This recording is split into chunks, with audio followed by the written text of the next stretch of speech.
Everyone, a very warm welcome to another edition of World Panorama. Like always, get ready to catch up on the biggest international news of the week. I'm Sana Khan.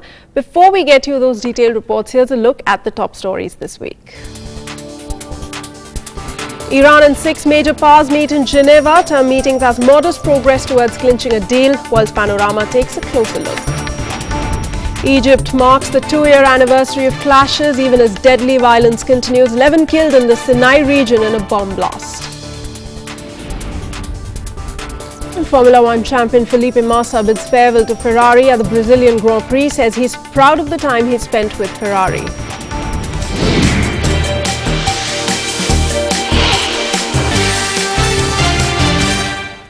Our top story. Differences on whether Iran has the right to enrich uranium that could be used to make nuclear weapons appeared to be a key sticking point as two top negotiators resumed efforts to reach a deal at talks in Geneva. The talks involved delegations from Iran and the 5 permanent members of the UN Security Council, that's the United States, Russia, China, Britain and France plus Germany, in what's known as the P5+1. Now, Israel is not participating in the talks, and a main point of disagreement is that Iran wants the explicit right to enrich uranium in the initial deal. The Western powers, on the other hand, prefer ambiguity on that point. While the Western powers work toward an agreement that would ultimately roll back a suspected Iranian march toward a nuclear weapon, Tehran is looking for concessions to the economic sanctions that are strangling its economy. So what is this all leading up to? Is there even a formula that exists to end the impasse, or the matter will continue like it has been with no clarity in sight whatsoever? Let's discuss this. On the show with me is Professor Dr. K Pasha, Center for West Asian Studies from the Jawaharlal Nehru University. Thanks so much, Dr. Pasha, for joining me on the show. Before we get to talking to him, a look at what's been happening in regards to Iran.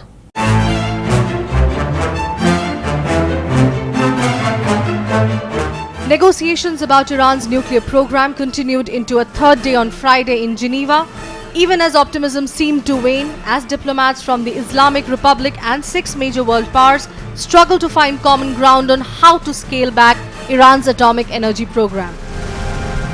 This is a negotiation, so clearly nothing happens immediately. We have to go into detail on the very key points that are in these proposals, and it takes time. The tone of the meeting was soured in part by public comments made on Wednesday by Iran's supreme leader Ayatollah Ali Khamenei, who referred to Western countries as evil powers and called Israel the rabid dog of the Middle East. Well, I'm not in a position to go into the details of that, but we have some major differences still, and those differences are on every side almost, including sanctions. On the sanction part as well, yes. France's chief diplomat, Foreign Minister Laurent Fabius, also sounded a pessimistic note. Est-ce que vous pensez qu'on va arriver à un accord? J'espère. Mais cet accord, c'est-à-dire cette ouverture, n'est possible que sur une base de fermeté. J'espère qu'on va arriver à un accord solide. The third round of talks in Geneva since President Hassan Rouhani was elected in June are seen as the biggest hope in years in resolving the decade-old standoff over Iran's nuclear program. Reaching an agreement palatable to skeptical hardliners both in the United States and in the Islamic Republic and Israel is a big ask, however. Failure might mean Iran resuming the expansion of its atomic activities, Washington and others adding to already painful sanctions, and possible Israeli military action. All right, Dr. Pasha, now this is the third meeting that's taking place in Geneva since Hassan Rouhani was elected in June, and is also being seen as the biggest hope. But yet the talks we're seeing are inconclusive. How do you see things proceeding?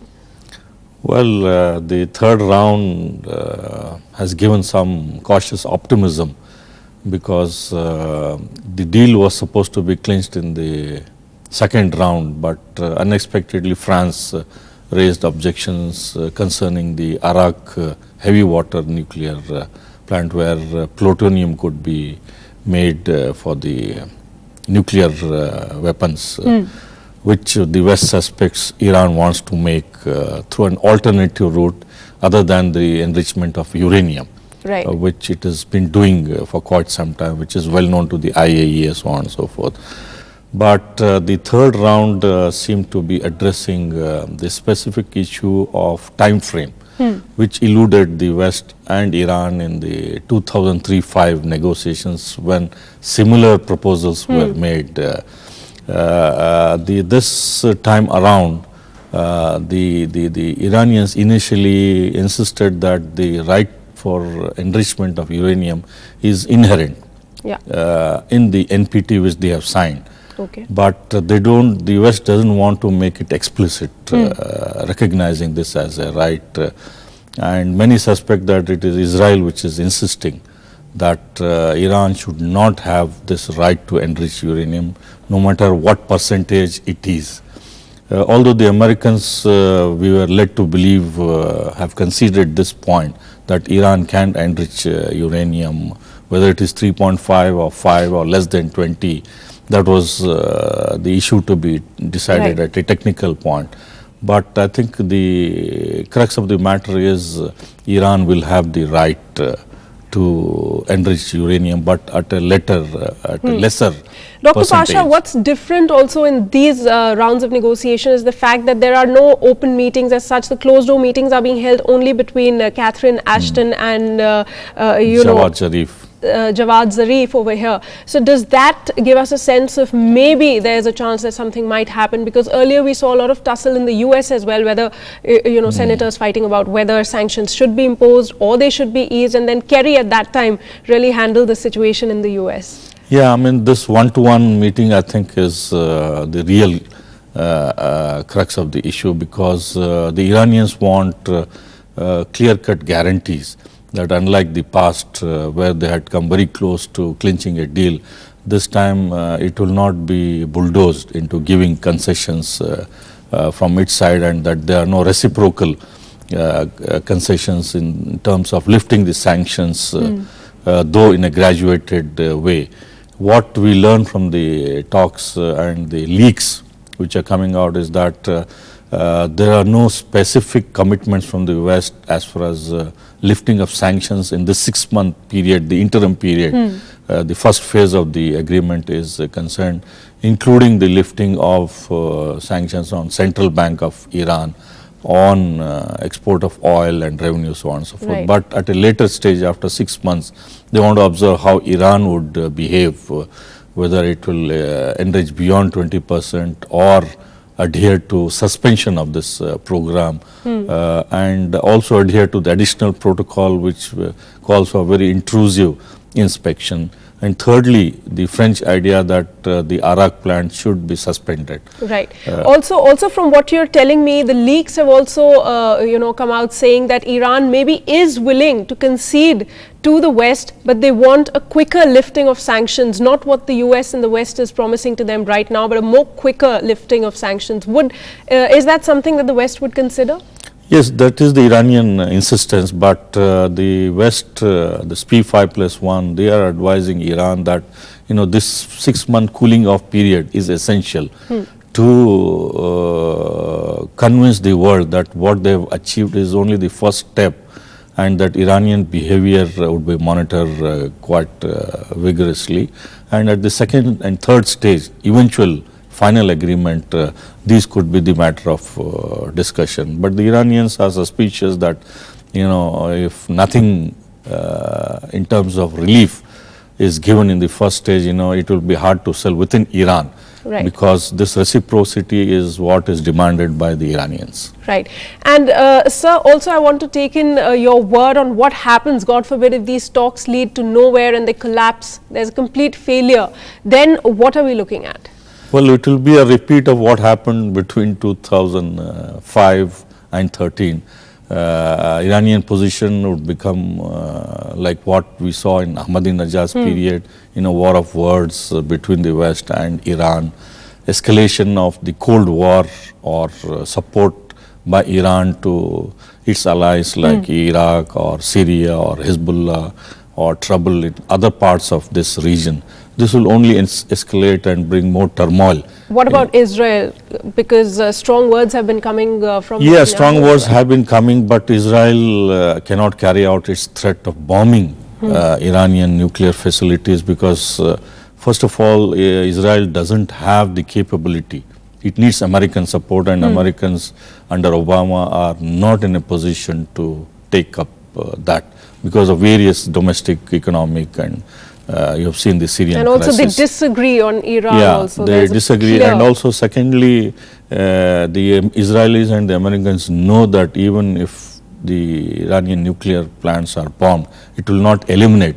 It will only accelerate the Iranian determination to go forward and weaponize their program. And thirdly, it will lead to a more extremist form of Iranian response, because what Khamenei, the supreme leader, has been telling, that the red lines we will not allow anyone to cross. Right. That's a very stern statement that we saw from him just a few days ago. Dr. Pasha, the talks are still going on. Let's hope that something concrete comes out of them, because this, after decades, is being seen as one big hope as far as this whole Iran's nuclear deal is not concerned. only Iranians are looking forward under Hassan Rouhani, but the entire world, including the West, has got tired of this unnecessary issue which has dragged the whole world into some sort of Absolutely. controversy. Dr. Pasha, it was a pleasure having you on World Panorama. Hope to have you back sometime very soon.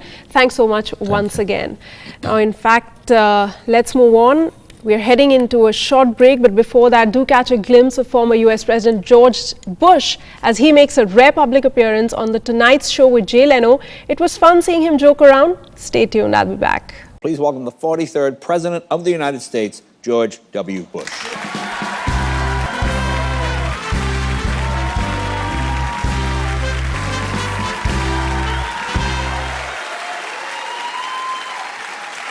I know you've tried to stay out of the spotlight for the last few years or so, so I was actually pleasantly surprised you accepted our invitation. Only because of you. Well, that's very kind. Well, thank you. Well, that's very kind. That's very kind. I mean, you're about to head out to pasture.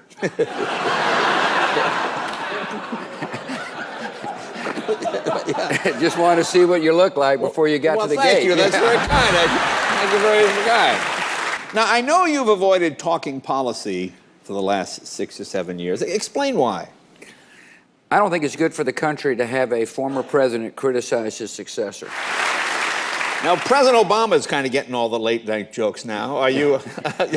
Better him than me. You are, there you are. Are you glad you aren't president now? Yes, I am. Yeah. 8 years is plenty. Yeah. I mean, I see President Obama now, and his hair's getting a little gray, and he's got those tough moments. Seriously, as president, how do you handle those tough moments? Well, you have to believe in what you're doing. Yeah. And, did the best I could do. They're still writing biographies of the first guy. The 43rd guy doesn't need to worry about it. Hey, I want to ask you something. When the president had that heart scare, how scary was that? It was scary. Yeah. It was very scary. Yeah. But I wasn't that scared. Was it, you had Obamacare?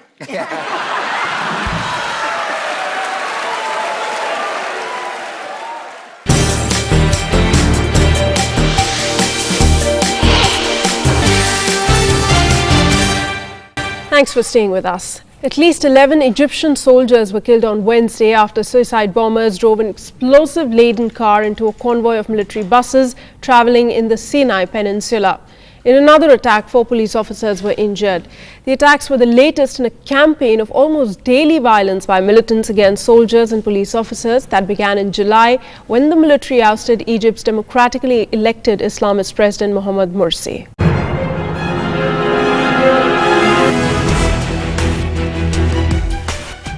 These were the scenes on the streets of Egypt as hundreds of Egyptians gathered in Cairo's Tahrir Square to mark the anniversary of protests against the military in 2011 that ignited deadly clashes with security forces.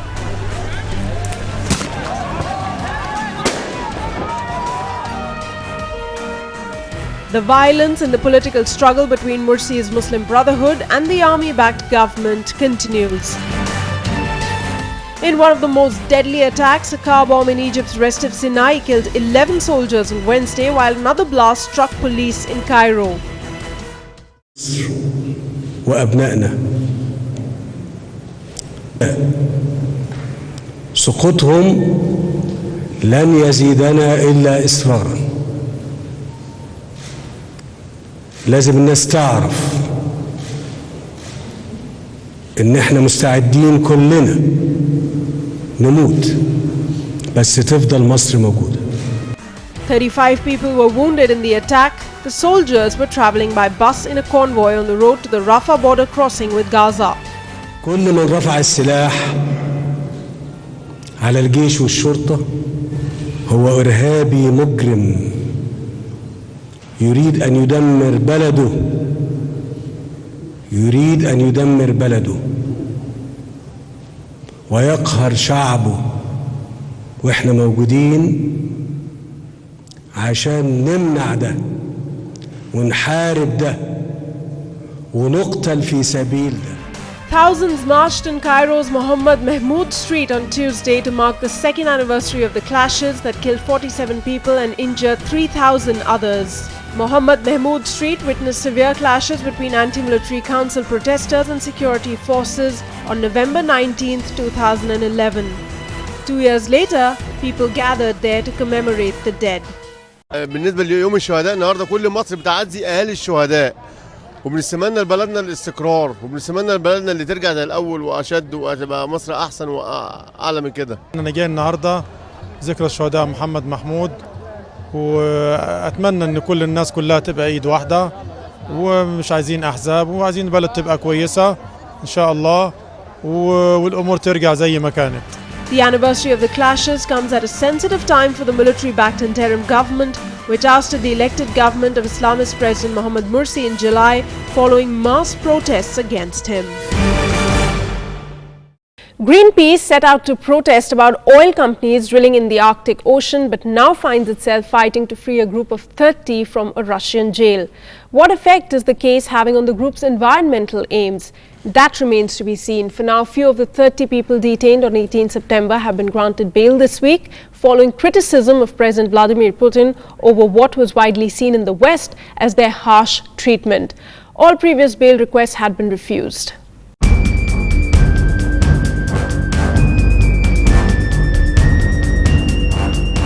A Brazilian Greenpeace activist was the first of the Arctic 30 to walk free from jail on Wednesday night after a St. Petersburg court granted her bail. The two other Russians freed were ship doctor Yekaterina Zaspa and photographer Denis Shinyakov. David John Houseman of New Zealand also walked free. Greenpeace is here to bring urgency to the climate negotiations. What we are seeing is the governments there are in denial about us running out of time on climate change. These activists here actually recognize that we need to actually take a stand to bring a sense of urgency on the part of the negotiators so that we get a climate deal that will protect current and future generations. All those on board the Arctic Sunrise icebreaker face 7-year jail terms on hooliganism charges. With regard to our 30 colleagues in prison in Russia, we are now seeing activists being released. Today, the 4th activist was released and others are being granted the right to be released. But it's not over because they cannot leave Russia at this stage, and the charges of hooliganism still stand, which carry 7 years in prison. And we as Greenpeace and the global community are calling for the charges to be dropped and actually for our activists to be reunited with our families. UN Secretary General Ban Ki-moon appealed to Russia to be lenient to Greenpeace activists detained over a protest against Arctic oil drilling. In this world, the civil societies, they play a very important role. It's not only the government or business communities who make this world move. The very important, significant, important part is now shared by a civil society, including Greenpeace. Therefore, the government leaders should listen attentively what their aspirations and what their concerns are.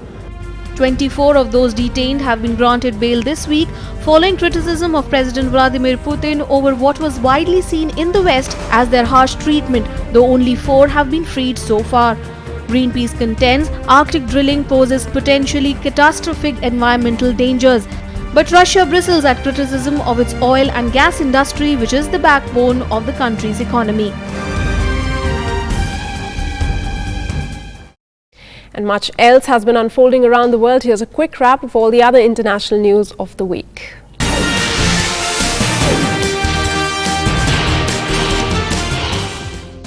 The Afghan Election Commission on Wednesday released the final list of candidates running for the country's upcoming presidential race. The number of candidates has risen to 11 after the Independent Election Complaints Commission reinstated one disqualified runner, Mohammad Daud Sultanzoi. The third presidential and provincial councils election since the fall of Taliban regime in late 2001 is slated for 5th April next year.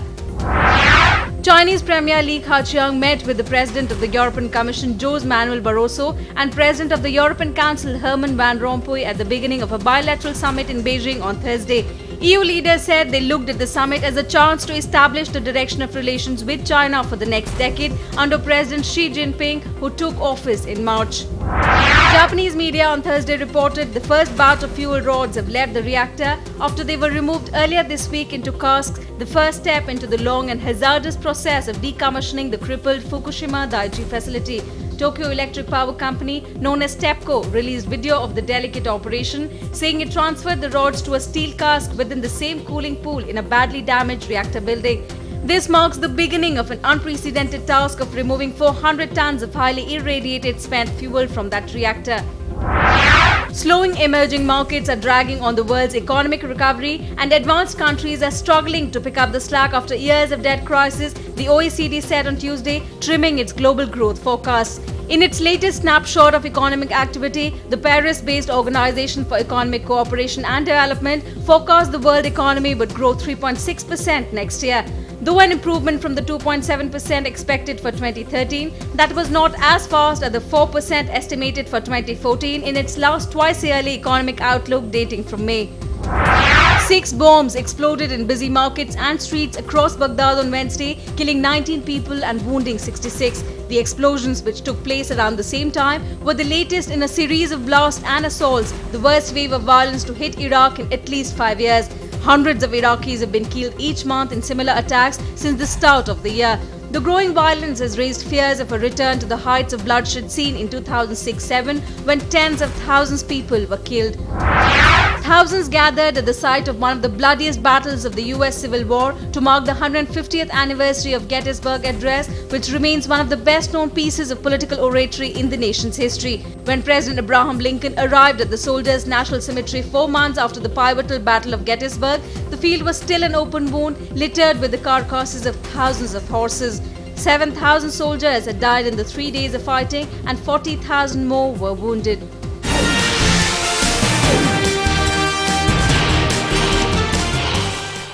Shifting gears, time to bring you up to speed with all the sports news that you might have missed through this week. Here's all the sports action.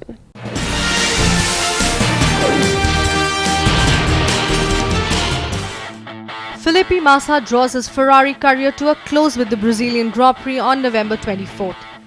It was while driving for Ferrari at his home Grand Prix that Massa twice took the checkered flag, although the victories brought about contrasting feelings. The first in 2006 was the first time that Massa had won at home, and in doing so he became the first Brazilian to win at Interlagos since one of his boyhood heroes, Ayrton Senna. Massa has raced 138 times for Ferrari, winning 11 times and finding himself on the podium on 36 occasions. Barcelona striker Lionel Messi was awarded the Golden Boot as the top goal scorer in all European leagues. This was the third time the Argentine, who finished last season with 46 La Liga goals, has won the award, which is given by international media. Messi first won the award in 2009-2010 when he scored 34 goals before earning it again in the 2011-2012 season with a record 50-goal haul. Tennis's #1 world-ranked player Rafael Nadal put aside his on-court rivalry with #2 Novak Djokovic in Santiago to honor Chile's former Olympic champion Nicolas Massou as the local tennis great prepares to retire from professional tennis. Nadal and Djokovic are part of a massive send-off for Massou that includes a presidential farewell with Chilean leader Sebastián Pinera, as well as a special doubles match between Nadal, Djokovic, Massou and Argentina's David Nalbandia at Santiago's Movistar Arena. Jamaican Olympic sprint champion Usain Bolt posed for photos for the press and fans and autographed copies of his new autobiography, Faster Than Lightning, in Santa Monica, California. He spoke of the controversy over Jamaica's anti-doping program and how it was scaring off potential sponsors and costing him money. High-ranking World Anti-Doping Agency officials went to Jamaica last month to look at the country's anti-doping efforts after weeks of criticism following positive tests from several high-profile athletes. Bolt has never failed a drug test.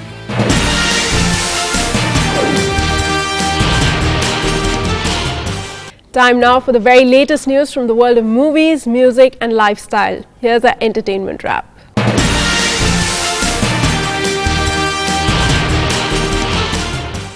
The fans came out in full force to the Los Angeles premiere of The Hunger Games: Catching Fire.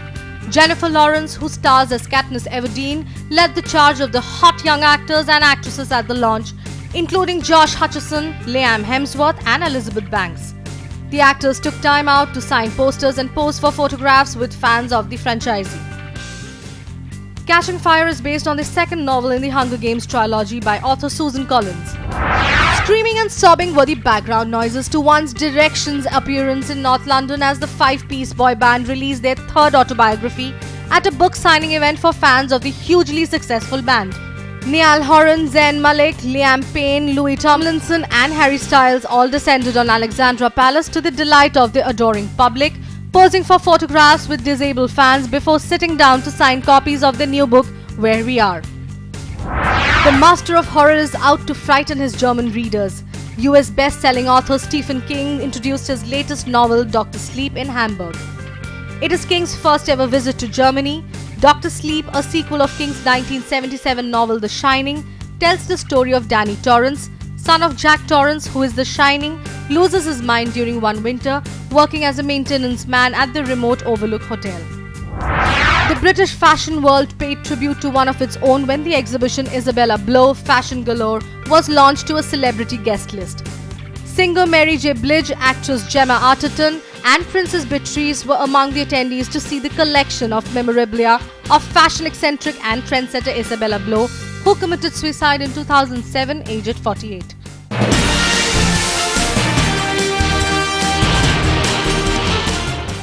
That's all we have for you in this edition of World Panorama. See you next week, same time with more international news. Till then, you can follow us on Facebook and Twitter. This week, I close the show with slick, futuristic concept cars that were on display at the 43rd Annual Tokyo Motor Show. The 179 car manufacturers brought out their latest and future products. This is me, Sana Khan, signing off.